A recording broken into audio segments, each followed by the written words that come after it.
E aí galera, bem-vindos ao canal de Adorim. Eu sou a Ludmilla e vou falar para vocês a minha opinião a respeito do filme As Aventuras de Pi.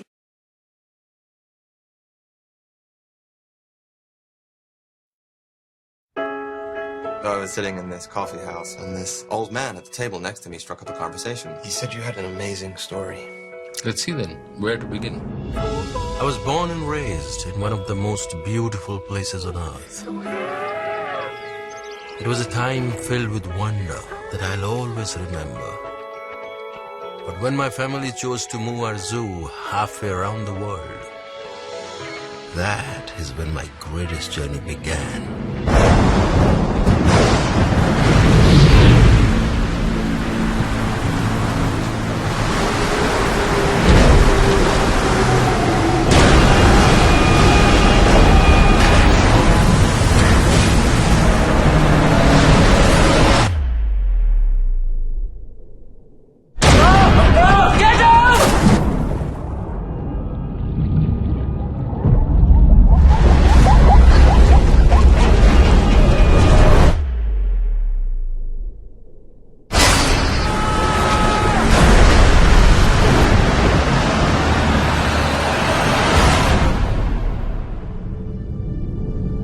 The next part of the story you will find hard to believe.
O filme As Aventuras de Pi, dirigido por Ang Lee, feito em 2012 com classificação livre, ganhou os seguintes prêmios: os Oscars de melhor diretor, melhor fotografia, melhor efeito visual e melhor trilha sonora em 2012, e em 2013 ganhou o Globo de Ouro de melhor trilha sonora.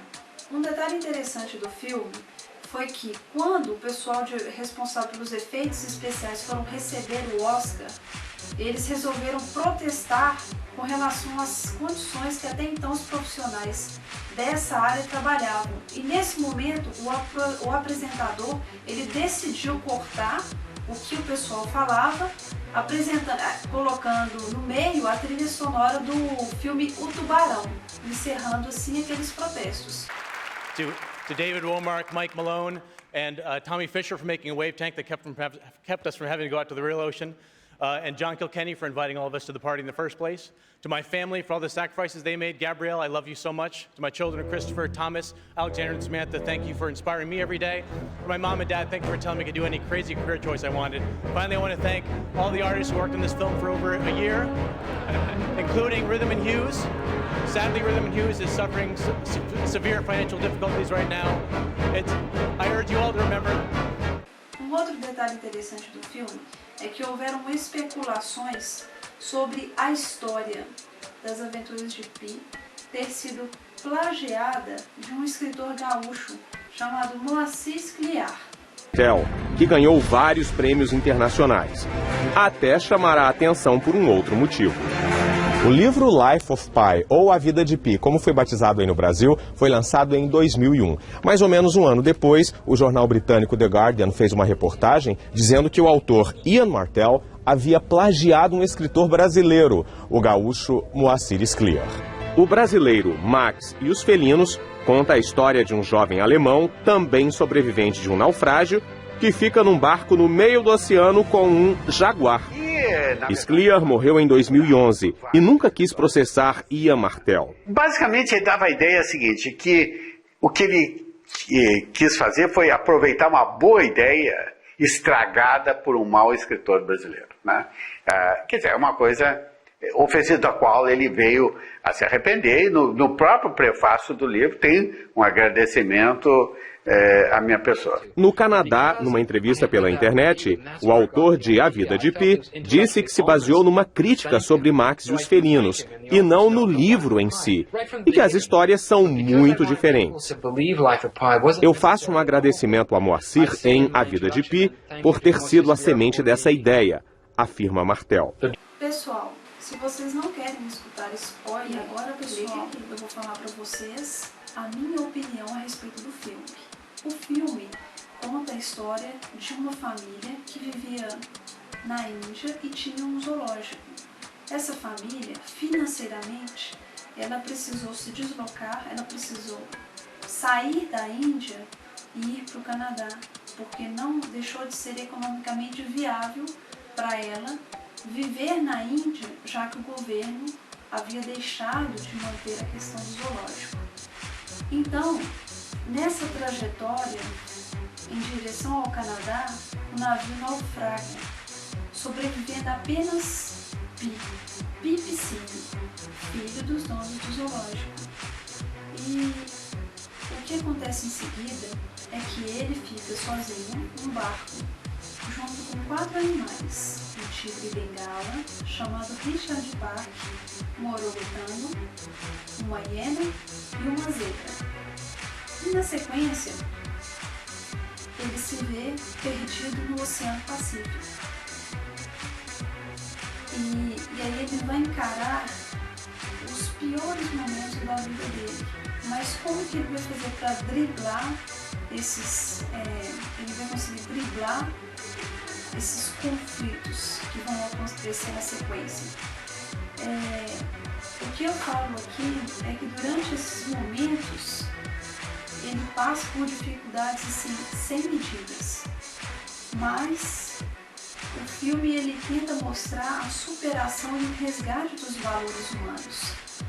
Por isso que esse filme ele melhorou a minha percepção no sentido de que ele aborda essa superação do personagem principal em uma situação em que ele está ali diante daquela tragédia incomparável e que ele precisa de enxergar que a esperança é o melhor alimento para ele naquele momento para superar toda a dificuldade, toda a tristeza que ele havia sofrido antes. E aí o que acontece? Enquanto o resgate não chega, ele mergulha num mundo de fantasias para aceitar a realidade dos fatos.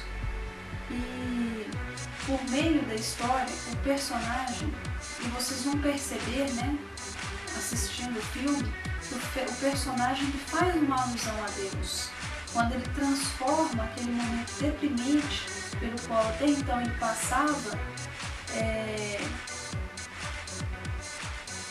quando ele transforma aquele momento deprimente que até então ele passava, transformando aquele momento em fantasias. Então todas as lembranças tristes que ele tinha até então, ele entra com a fantasia naqueles momentos em que ele deveria, né, seria o mais lógico que ele recorresse àquele sofrimento todo que ele teve durante o naufrágio, e ele recorre às fantasias. E essas fantasias, elas vão fazer alusão à existência de Deus, conforme eu já tinha falado para vocês.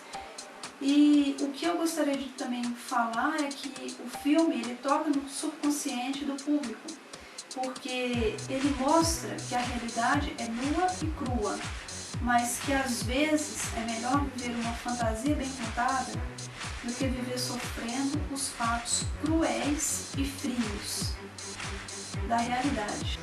Obrigado, pessoal, por assistir o vídeo. Se gostou, clique em gostei. Se não gostou, não precisa de clicar em nada.